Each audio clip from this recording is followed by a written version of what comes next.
Pemeliharaan Tuhan sungguh nyata. Selamat pagi saudara-saudara yang dikasihi Tuhan Yesus Kristus. Kiranya kasih karunia dan damai sejahtera dari Allah Bapa dan kasih Tuhan Yesus Kristus beserta saudara sekeluarga. Kita berjumpa lagi dalam renungan pagi. Sebelum kita mendengarkan firman Tuhan, marilah kita berdoa. Allah Bapa yang berkuasa, Allah Bapa yang oleh karena kuasa-Mu memelihara kehidupan kami, melindungi kami, menyertai kami, memberi kami kehidupan dan berkat. Terima kasih atas pagi hari ini, Bapa. Kami bersyukur kepadamu. Bapa Sorgawi, lengkapi kami dengan firman-Mu, agar kami dapat berjalan di hari ini dengan berpegang kepada kebenaran. Terima kasih Bapa, di dalam nama Tuhan Yesus kami berdoa. Amin. Saudara-saudara, saya akan membaca dari Injil Yohanes pasal 17 ayat yang ke-11. Di sana dikatakan demikian, "Dan aku tidak ada lagi di dalam dunia, tetapi mereka masih ada di dalam dunia. Dan aku datang kepadamu, ya Bapa yang kudus. Peliharalah mereka dalam namamu, yaitu namamu yang telah Engkau berikan kepadaku, supaya mereka menjadi satu, sama seperti kita." Saudara-saudara, ayat ini adalah cuplikan dari doa Tuhan Yesus Kristus yang sangat terkenal. Doa yang dipanjatkan kepada Bapa sebelum kematian, kebangkitan, dan kenaikannya ke sorga. Sebagai manusia, Tuhan Yesus Kristus berdoa kepada Bapa bahwa tidak lama lagi Tuhan Yesus akan meninggalkan semua orang yang menjadi miliknya, meninggalkan secara fisik, sehingga para miliknya tidak lagi dapat melihatnya.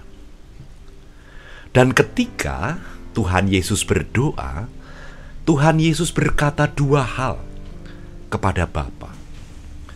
Yang pertama adalah Tuhan Yesus menyatakan bahwa kita, orang-orang yang percaya kepadanya, adalah miliknya. Saudara, kata miliknya menjadi begitu indah karena miliknya mempunyai arti bahwa sesungguhnya kita ini berharga di hadapannya. Kita menjadi miliknya.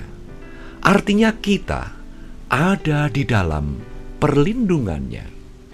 Artinya kita bukan milik siapa-siapa, tetapi milik Sang Penguasa, milik Dia yang menjadi juru selamat kita. Dan ketika Tuhan Yesus Kristus telah menyatakan bahwa kita ini miliknya, yang kedua, Tuhan Yesus meminta kepada Bapa agar memelihara kita yang masih ada di dunia. Saudara-saudara, hal ini sungguh sangat indah. Kata memelihara mempunyai arti yang sangat-sangat indah. Dengan kata ini, Tuhan berjanji tidak akan melupakan kita. Tuhan berjanji akan senantiasa menolong dan memberkati kehidupan kita. memberi apa yang menjadi kebutuhan kita. Itulah yang tercantum di dalam makna memelihara.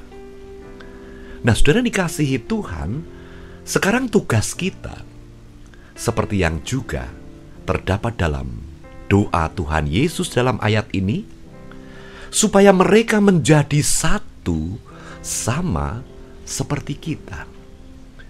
Saudara-saudara, ketika Tuhan Yesus yang pertama mengakui kita di hadapan Bapa sebagai miliknya, dan oleh karena kita adalah miliknya, maka yang kedua, Tuhan Yesus berdoa agar Bapa memelihara kehidupan kita.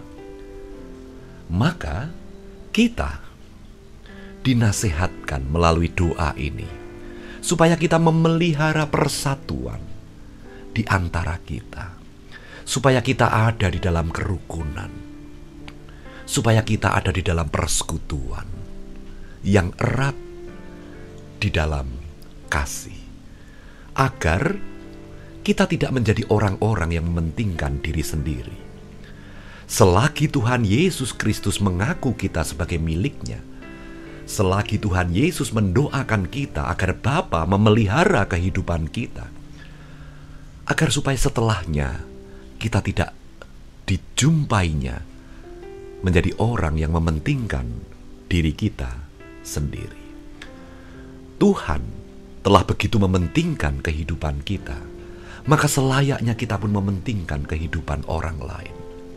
Kita ada dalam persekutuan yang erat, saling mengasihi dan saling menolong. Nah, saudara yang dikasihi Tuhan, bersukacitalah. Oleh karena dalam firman ini, saudara adalah milik Dia. Saudara ada di dalam pemeliharaannya.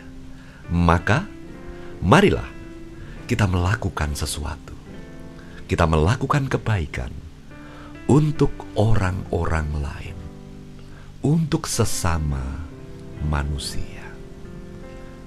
Tuhan Yesus memberkati. Amin. Mari kita berdoa. Bapa, kami tidak dapat berkata-kata ketika kami menghadapi anugerah yang begitu besar, saat Engkau menyatakan siapa kami. Kami, Tuhan, katakan sebagai milik-Mu. Kami, Tuhan, katakan sebagai yang ada di dalam pemeliharaan-Mu. Bapa, terima kasih. Dengan apa kami membalas semua ini? Bapa, beri kekuatan kepada kami untuk kami dapat melakukan kasih kepada orang-orang di sekitar kami, menjaga persatuan di antara kami, menjaga keeratan persekutuan di antara kami, dan kami, kehidupan kami, menjadi berguna bagi sesama manusia. Terima kasih Bapa, pimpin dan sertai hari ini dalam perlindungan-Mu. Dalam nama Tuhan Yesus kami berdoa. Amin. Tetap semangat saudara-saudara. Tuhan Yesus memberkati saudara sekeluarga. Amin.